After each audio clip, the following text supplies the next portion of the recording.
All right, Emily, what are we talking about today? I am not Emily. Ugh, just as I thought I was getting used to this.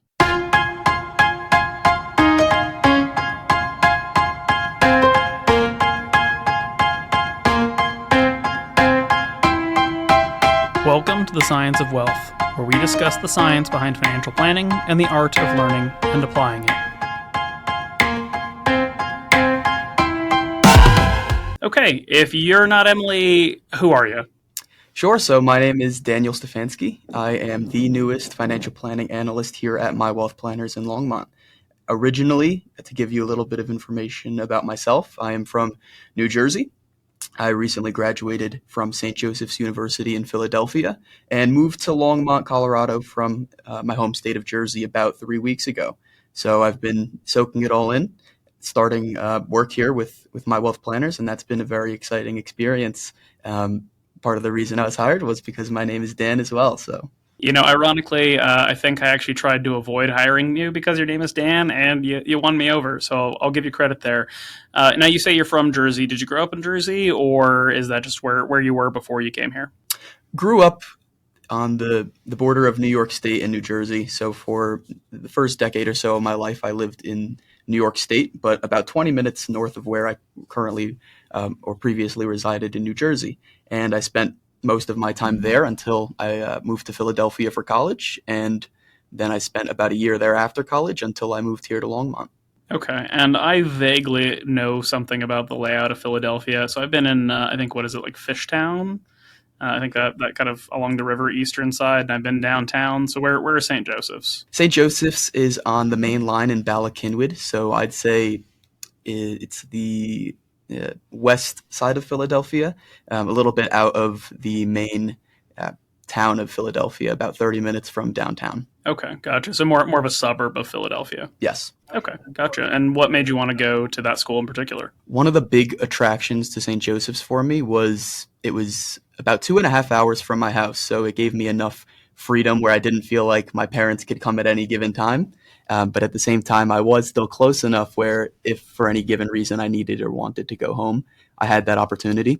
Additionally, St. Joseph's had a co-op program, which is honestly just a great program that gave me the opportunity to work while I was in college as well. And, as someone who wanted to gain experience learning in college, I figured that was a really great opportunity I should pursue. So, for our audience, and honestly, even for me, a co-op program is not something that even I'm particularly familiar with. Now, I'm familiar with internships and that sort of being part of the way that people go through college, right? You study business, then you go work at a bank for the summer, or you study finance and you go work at an insurance company. So, how would a co-op program differ from just a traditional summer internship style of school? I'd say the main two differences are one, simply the duration of a co-op versus an internship. So the co-op program is essentially a professional development program that allows undergrads to have a year-round schedule where they're either in class or they're working 9 to 5 at some sort of internship opportunity that they applied for it and earned. And you can do that experience during the work year or during the school year as well, and take the classes simply whenever you're not working. Gotcha. So it's more about having a like work school balance as opposed to the kind of internship or the work being kind of an extra that's tacked on to buffer your resume. Exactly. Interesting. And just out of curiosity, do you have to pay for credit hours as part of that co-op, or is that just something where you're a paid employee of a business and they're reporting to the school? How does that function? Yes. So most of the internships through the co-op program are paid opportunities. So you're paid through the company, and then you simply take the classes whenever you're not working and pay that as regular tuition. Okay. Well, I mean, I like that structure. I think unpaid internships are sort of the modern day slave labor of the American economy. So I approve that your school insisted that you be paid to learn. I think it's a great combination of things. Now, you also, even I think between the time or as we were going through your interviews months ago at this point, and now have also gone through some education outside of school. Can you tell us a little bit about that? Sure. So one of the big things I did from my graduation last year until now was start studying for the EA, which is a designation uh, given out by the IRS. essentially handling all tax matters and legal representation before the IRS. This was something that was of heavy interest to me as someone who wanted to become more well versed in tax for clients. And I figured at this time last year, I started to plan what my future looked like, and I knew I'd likely be moving on to another firm. So I had a little bit of downtime. During that downtime, I figured a good use of my time was to earn some sort of credential and educate myself a little bit more on an area of financial planning I considered myself at the time to be pretty weak on. Gotcha. And you call it the EA, stands for enrolled agent. I've seen many things, and I know it's even made the news at a couple of points where journalists, perhaps maybe not the brightest journalists or the most ethical journalists, will say that being an enrolled agent means that you work for the IRS. So, Daniel, do you work for the IRS? I do not work for the IRS, no. Okay, good to know. We wouldn't want you here if you did. No offense to the IRS, but not our favorite institution for many reasons. But still, we appreciate you having gone through the education and that. And I think I'll probably have a couple more questions for you here in a little bit. But before that, talk to me a little about what brought you into financial planning. How did you become aware of this field? Sure. So going into college, the word finance was so broad to me. I'm not entirely sure at the time I knew what that meant. However, I knew that if I looked at a number, I wasn't particularly interested in it until you put a dollar sign ahead of it. And I had that passion from a young age, so I knew something involving the movement of money was likely a career that I would choose. However, like I said, going into college, I wasn't sure what that meant. A lot of my finance classes my freshman year geared more towards, math and computations, simply things that I didn't feel were my strengths and where I wanted myself to be long term. Until really I found the co-op program. I was interviewing for many different finance positions, some of which were more geared toward corporate finance, some were geared toward more investment banking in that route. However, there was one co-op program in particular that was something that I didn't really know much about. They talked about financial planning and how it was not simply investment management and sitting in windowless rooms looking at data trends and analysis all day. So when they gave me the opportunity to interview for that position, and I got it, I accepted it immediately. It seemed like a very unique opportunity to mix sort of the money and the numbers with people and having a real impact on an individual level as well. Yeah, I think that's a pretty common means of discovery. I think a lot of us go to school for business in general or accounting or finance, and we imagine it's going to be a windowless room kind of job. Or if we've watched shows like Billions or movies about Wall Street, we're hoping it's going to be like the nice cars, fancy suits version of things. But there really is such an enormous difference between that sort of institutional or corporate finance world and personal finance. I have an MBA and a master's concentration in finance, and I'm almost all the way through a doctorate in financial planning. And I'd pretty comfortably say that I would be completely lost trying to work at a hedge fund or trying to, operate the finances of a big construction project or something like that for a company. I might be able to piece it together. I might be able to speak the language a little bit, but it's such a different skill set. And in turn, I think personal finance is completely alien from a corporate finance, institutional finance side. I agree.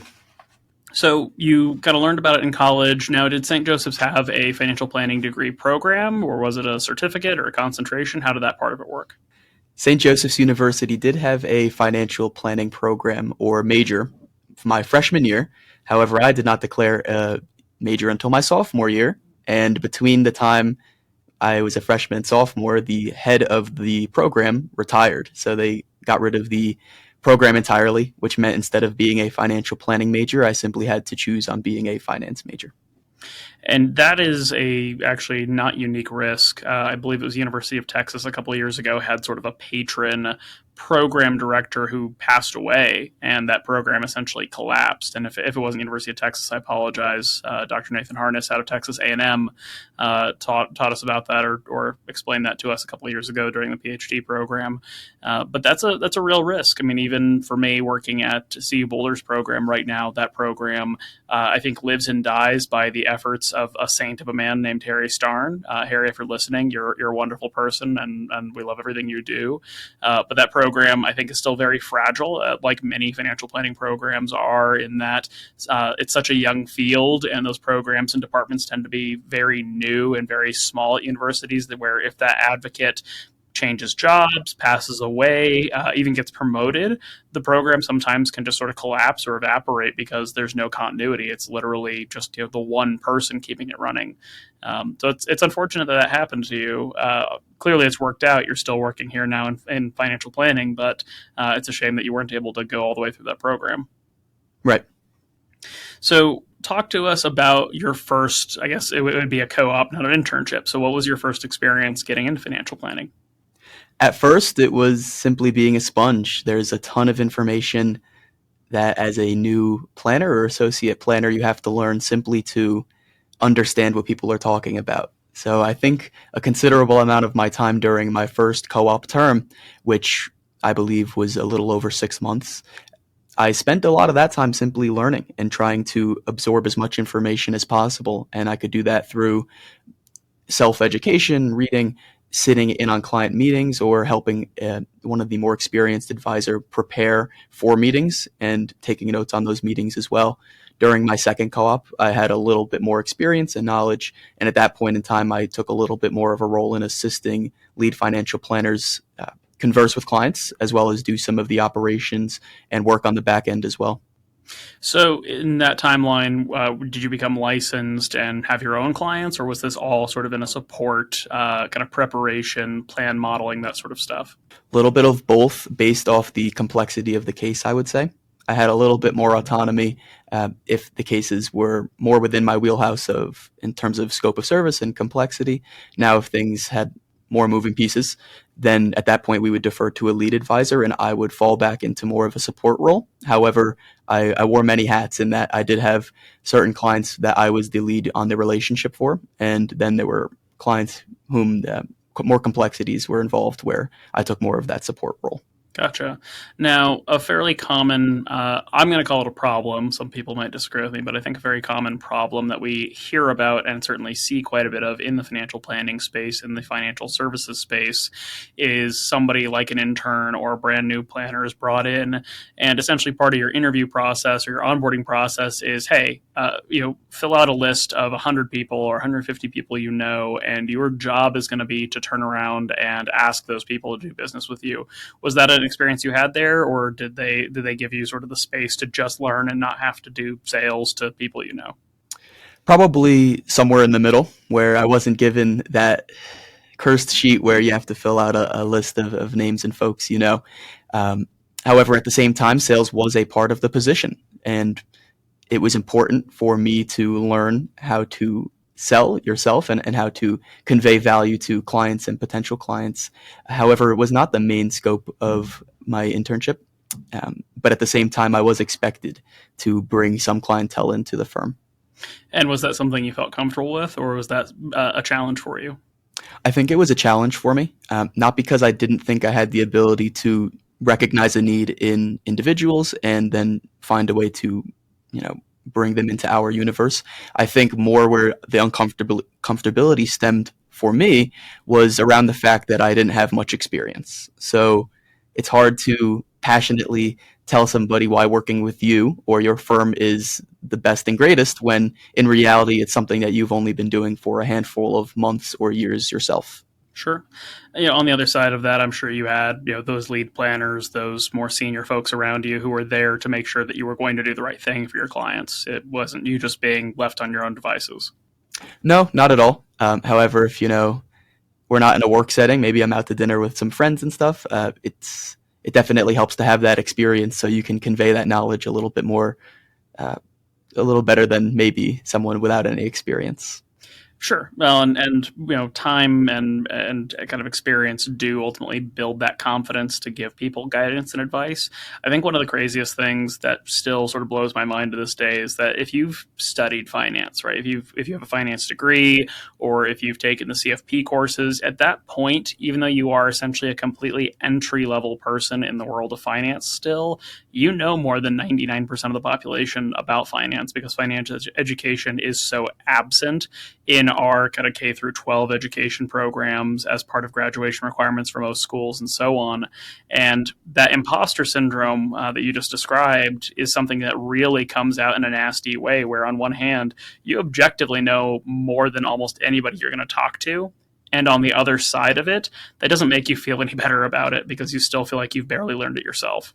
With that experience kind of as part of your school and education, and this would have been right, like going right into the pandemic essentially, right? Or kind of right before and then leading into, how do you think that affected the learning or the experience?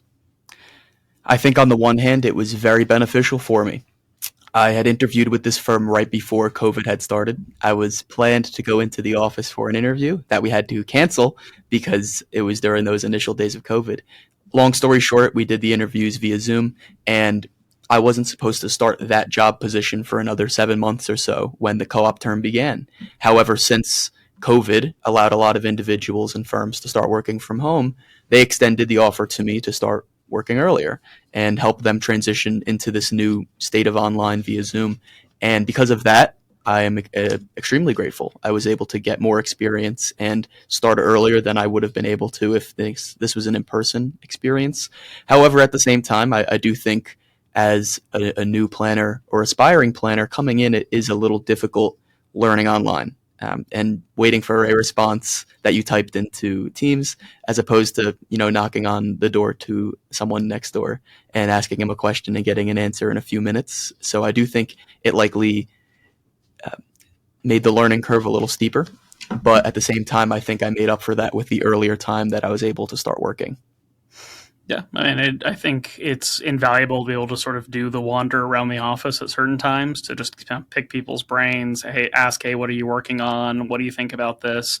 So I can imagine that would be a pretty tough thing to sort of overcome, but obviously that gives you a little bit of capacity to be patient or to learn that sometimes you're going to have to sort of work asynchronously instead of getting an on-demand response. Presumably then, since the pandemic has certainly tapered down quite a bit, you've had the opportunity to be in person. So having done in person versus remote, do you have a preference? Do you find yourself enjoying being in person more, or do you kind of miss the days of being more remote? Well, the commute from my bedroom to my desk was about 10 feet when I was working at home or online, so that wasn't all that bad. However, I do considerably enjoy working in person more. I think just having more of a routine where I can separate myself from my personal life and come into an office where I know for the next couple hours I have some tasks and things that I need to do, and it eliminates a lot of distractions for me. It also allows me to get dressed up and feel good about the way I'm presenting myself in an office setting. And they always say if you look good, feel good, perform well, play good, whatever. And I definitely think that's true, and I've enjoyed the in-office experience thus far. Well, and for anybody who's just listening and not watching, Daniel here is very fashionably dressed. So well done there, sir. You look good, and I hope you do feel good. Thank you. So you've been now in the field for a couple of years at this point, between co-ops, graduating, becoming a full advisor with, I believe, that same firm. So what has your experience been as a new associate? What have you seen? What have you felt? What's been good? What's been bad? Just tell us sort of what it's like to be an advisor in your first couple of years. One of the things I don't think I personally realized coming into the industry is, as I mentioned earlier, I didn't know this was really a career. And I thought I was in the minority by thinking that. However, through working with clients, you do realize that a lot of them actually have the same mindset, where they think that investment management equals financial planning, that you're sitting in rooms all day analyzing and looking to pick the hot stock or investment that's going to make them more money. And one of the things that really struck me when I joined the industry was how many people had that same mindset. And it's something that I do think is changing. I think more people are starting to have a level of awareness and understanding about financial planning being the norm and not an exception to the norm. I think to follow up on that, some of the really good and bad that I've seen, starting with the bad, I would say New Jersey, Philadelphia, Longmont, Colorado. Doesn't really matter the location within the US. Most of these people still face the same problems. It's a pretty common thing to speak with somebody in their 50s, maybe 60s, and say, wow, I wish I knew XYZ 10, 15 years ago. And that cost of regret is something that, whether on the East Coast or the West Coast, simply seems to not go away, where nobody regrets having started earlier, but they always regret starting a little bit later in life. Now, for some of the good, I think, like I mentioned, there's been a lot of awareness and understanding about financial planning being the norm opposed to an exception of the norm. I do think that is something that is growing, so that more and more people soon will hopefully understand that everybody needs a financial plan. It's not something you will set and forget. It's a continuous exercise that you need to update and periodically monitor as your life changes and new information and your landscape changes as well. I couldn't agree more. Honestly, the experience as far as understanding that everybody has similar problems, and even economically, right beyond just geography, we have similar conversations with clients who have $100,000. We have similar clients who have $10 million who have the same questions, the same sorts of problems.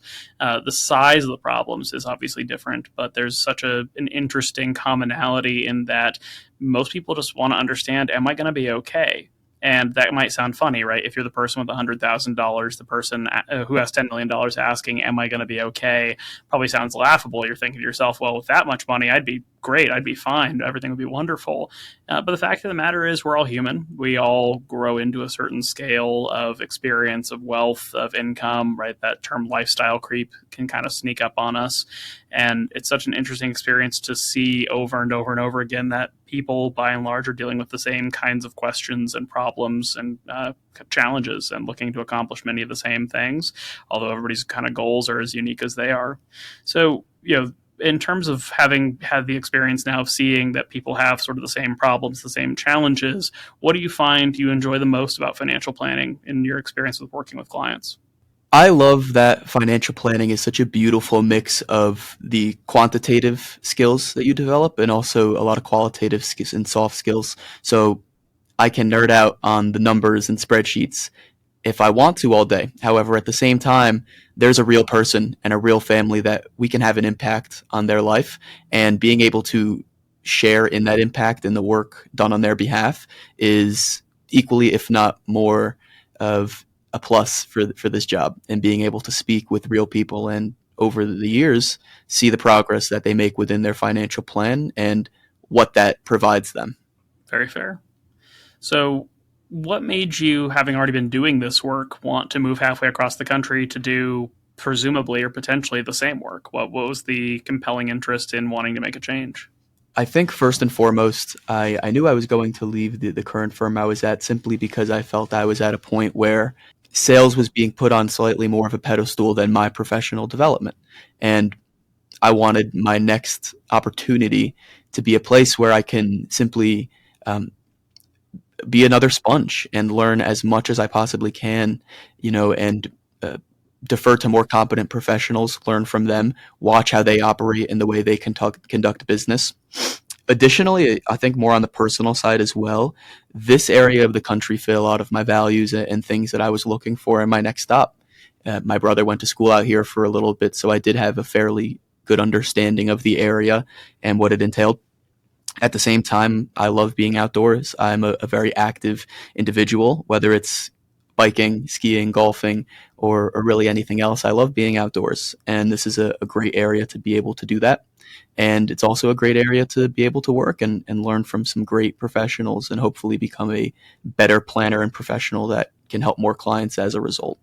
Well, we are truly blessed in sort of the natural bounty as far as where we live, the mountains, the environment we get to enjoy here. You're going to have to introduce me to these better or senior planners. I don't know who you're talking about, but you'll have to introduce me so I can learn from them as well. I think just a last question here, and we touched on it earlier, was having done the enrolled agent certification, and I'm curious just to know, is your deep and abiding passion? You said you wanted to learn kind of about an area you didn't feel very strong in. So now that you know more about it, is your goal in life to go do tax returns, or how do you think you're going to make use of that education, given that that's a unique skill set? We don't have an enrolled agent or a tax specialist in the firm today. For the time being, I have no immediate plans to prepare tax returns on behalf of the clientele of the firm. However, I really believe that tax in and of itself is almost a language. And, to a lot of people, it can seem so foreign and something that cannot be interpreted by the naked eye. But to somebody who's experienced it and learned it a little bit, I think being able to navigate that language with first and foremost clients, and also with tax preparers who already have enough work on their plate, being able to have that experience and background will help me to converse and explain strategies to CPAs and tax preparers in a way that's going to take a little bit of the load off of them. And Lord knows that they're busy enough as they are.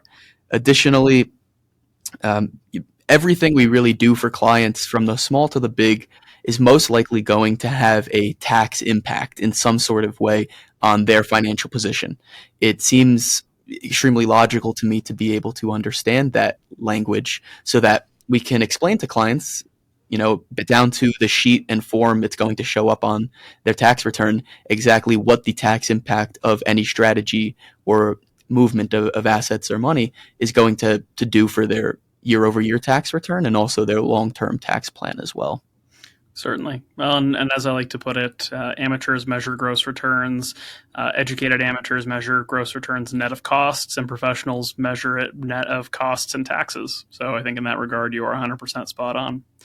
Daniel, thanks for joining us today. Thanks for joining us here in Longmont, Colorado, and joining the firm. And we're looking forward to having you both on the podcast and the firm for many, many, hopefully, years to come.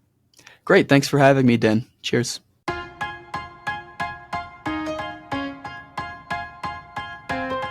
The Science of Wealth is produced by My Wealth Planners, a registered investment advisor in Colorado. The theme song is This Is Your Time by Dan Phillips.